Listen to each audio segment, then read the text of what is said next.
One of the rooms that we have in the 1924 Van Hoosen farmhouse is this room. It's a sleeping porch, designed in the 1920s when this addition was put on.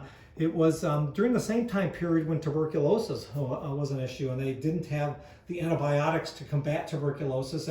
And most of the solution in Southeast Michigan were what were they called tuberculosis farms, where you would take patients, you would keep them together, but they would be set for 18 hours a day, put out on the front porch, wrapped in blankets, and breathe fresh air. And lo and behold, it actually worked.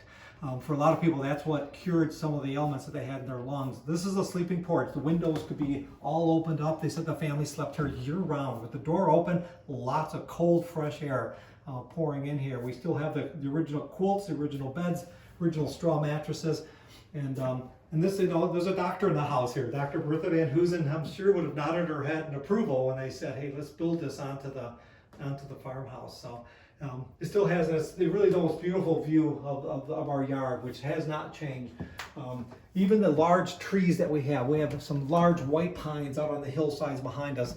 The family, when they were little kids, 80 years before they were sleeping here, they had named each of the pine trees after their ancestors, and these pine trees are still standing to this day. So, and these are just beautiful. We have a Stony Creek stream runs in our backyard. There's also a mill race, which once powered a water-powered mill on the property. Bertha Van Hoosen was here when large barn buildings were being taken down. Wood was being hewed for huge dairy barns and hay lofts. She said she was the dog-like companion of her father. She followed him all summer long.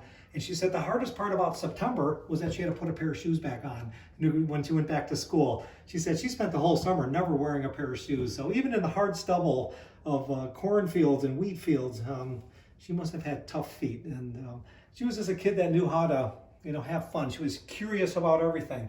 And we even have the flowers that they would press, and we have a whole exhibit here based on the flowers that they talk about in their books and their publications, and we can still find those flowers pressed between the pages of books that they own, and we have a whole display and on the taxonomy. We want people to learn those scientific names, and those scientific names led right into a medical career where she had to learn Latin names. She was not intimidated by that because she had been learning them since she was a small child, and she had a sister who was many years older than hers, who I'm sure saw her as a small pupil and was probably constantly teaching her little sister. And at the end of the day, I think that's what really produced the Bertha Van Hoosen that we know today as a world-renowned surgeon.